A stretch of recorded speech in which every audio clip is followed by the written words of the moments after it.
السلام عليكم ورحمة الله وبركاته وإدين سلامة طبعا دتكينا gaajada isku dilay dadkiina aan waxba cunin maanta bal wax yar ah idin faa'iideeyo videogan maanta waxaan rabaa inaan kaagala hadlo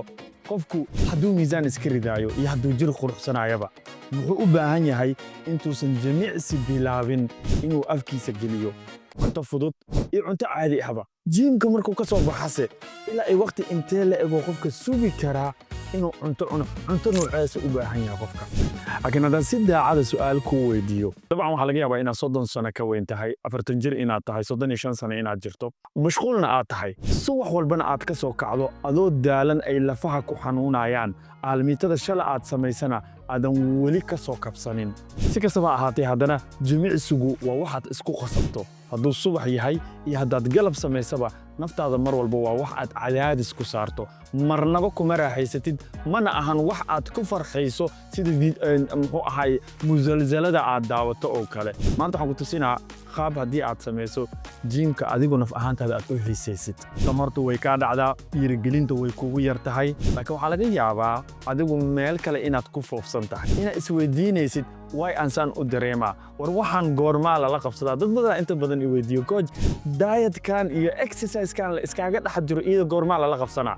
mar walba waxaan dareemaa inaan dhibsanayo kawar haddii aan ku dhaho dhibaatada ugu weyn oo ku haysato waxay tahay waxa aad caloosha gelinaysid tamarta jirkaaga galayso yaanahu mar walba tamarta jirkaaga galayso ee wax ka qaldan tahay maskaxdaada yaa kaa soo horjeesanayso haddii maskaxda kaa soo horjeesatana wax kuu hagaagaya ma lahan waxaan la soo shaqeeyey dad inta badan da'doodu 30 sano ay ka weyn tahay 50 jiro 40 jiro hooyooyin caruur haya oo mashquul ah mar walbana cortisol levelkooda uu high yahay dhakhaatiir iyo sidoo kaleete kuwa kalkaalisayaal ah oo aanan wax waqti ah jiim u haynin mataqaanaa su'aasha inta badan ay i weydiiyaan coach ka waran suuxii gaajada haddii aan ku aalamiiteeyo baruur badan ma jirkayga ka dhacayso coach ka wadan suuxii haddii aanan waxba cunin li'annahu haddaan suuxii quraacdo calooshayda ma ogolaanayso dabcan yes anigana waan soo maray dad badanoo soo marayna waan ka caawiyey maanta waxaan ku tusinaa adoo suuxii wax cunaayo calooshaadana ay diidaynin waxaan ku tusin doonaa in yacni gaajadu aysan ahayn inaad ku aalamiitaysid xalka ugu fiican qofka uu maro yes dadka qaar way ku aalmiiteyn karaan way samayn karaan laakiin waxaan ku tusinaa xalka ugu fiican ee la maro inaysan ahayn haddii aan ku bilaabo fasted cardioga qofka markuu gaajada ku aalmiiteynayo kala subaxii gurigaaga ka soo baxdo waxba maadan cunin jiimka soo aadiina aalmiiteysaa rabtaa baruur may guwaysaa yes baruuray guwaysaa laakiin cilmi baaristu waxay isku raacday in jirkaaga beri uu backfire kugu samayn doono beritu jirkaaga meeshaan aa hadda ka fikiraysid ee miisaankan yar la ridaayo wax ka weyn uu kugu salidi doono waxaa jirto professorad la yiraahdo magaceeda Abi Rayyan oo North Carolina professor ka ah oo research ku samaysa gaar ahaan dumarka inta badan ayagoona waxba cunin jiimka aada waxayna soo ogaatay in maskaxdaada mar walba oo aad gaajo ku aalamiitayso ee u aragto inaad cadaadis tiro badan saaraysid in dabcan gaajo ay gudahaaga ka jirto taasoo keenta maskaxdu inay ficil samayso wixii kuma farxaysid ko waxa isku qasma hormoonaadka jirkaaga oo dhan qofka craving-ka ku bata una fiirso markii aad soo aalamiitayso cuntadina aad iska celiso guriga markaa imaatana aad istiraado xoogaa usug baruur badan aad guwaysaa u fiirso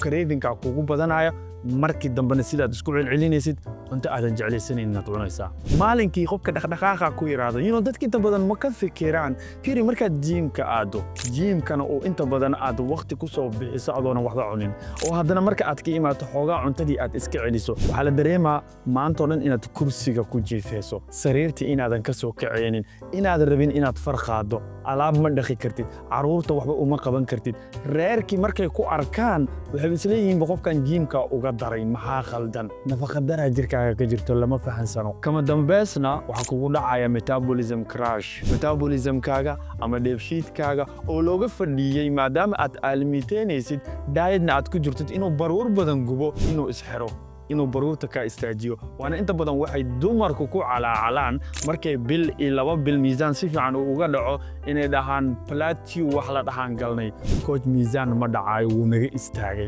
laakiin it is biology wax laga bedeli karo jirkaas sida u shaqeeya hal mid marka aan ku sheego uma baahnid cunto tiro badan inaad cunto inta aadan jiimka aadin ka hor laakiin maskaxdaada yaan hogaa tilik yar ku sameynayna waa khayaanayna jirkaagana waxaa dareemsiinaysaa inuu safe yahay inuu cunto keeda uu haysto adoonan cunto badan siinaynin maadaama aad aalmiito u socoto oo hadhow aad ka baqaysa inaad dabaqdo waxaad leedahay safe aad tahay cuntadan hadda aan kugu shubaayo meel dhigo tamar ahaanna u isticmaal cilmibaaristan waxay isku raacdayba 15 garaam oo protein leh bis wixii markuu waaga ku bariya hadaa cabto lasay qaando protein sheega hadaa cabto ama gasac yar oo yogurt ah hadaa malab yar ku darsato ama jab moos oo kaleeta aad ku tuurato jirkaaga safe u dareema wuxuu dareemaa tamar uu gubo inuu haysto hadhowtina xitaa tamarti ku geedsaneedo faadka haddii uu gubo xataa still wuxuu ku jiraa marxalad uu safe dareemayo number 1 improvement waxaad ku samaynaysaa progression-kaaga gymka markaad joogto xataa si fiican u train garaynaysaa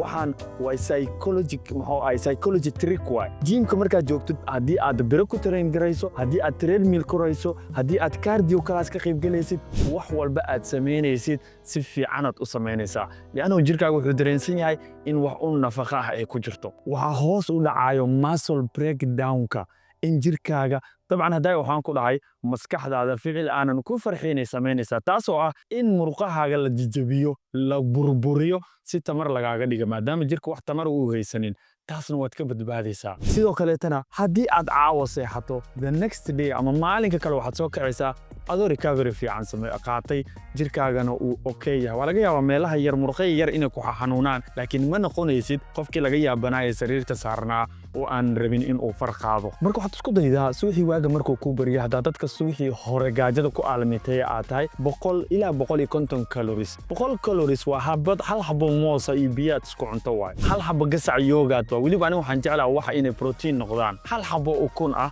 ama 2 xabo ukun ah waay wax uun 100 ilaa 150 calories afka ku bilaaw kadibna gymkaaga aad isbuuc samee arag jirkaaga sidoo isku bedelo hadda marka aan ka wada hadalno gymka markaad ka soo baxdo maxaa cunaysaa maxaa rabaa inaan jirkeyga geliyo waxaa jiro wax la dhaho protein timing ama anabolic window dadka ay u yaqaanaan oo inta badan la dhaho 30 daqiiqo ama 15 daqiiqo gudaheeda aalmitada marka aad ka soo baxdo jirkaaga waa inuu helaa wax protein ah haddii kaleete dhanka kale u wareegan doonaa oo jirkaaga gudihiisu asagaa wax iska raadin doona laakiin haddii aad qof dumar tahay gaar ahaan 30 sanana aad ka weyn tahay aaday muhiim kugu tahay dhageyso haddaa cuntada aad cunaysid markaad gymka ka soo baxdo aad dib u dhigto oo aad tiraahdo wax badan oo baruur ah jirka hasii gubo aad keeso gaajo isku dil murqa burbura kugu dhacayo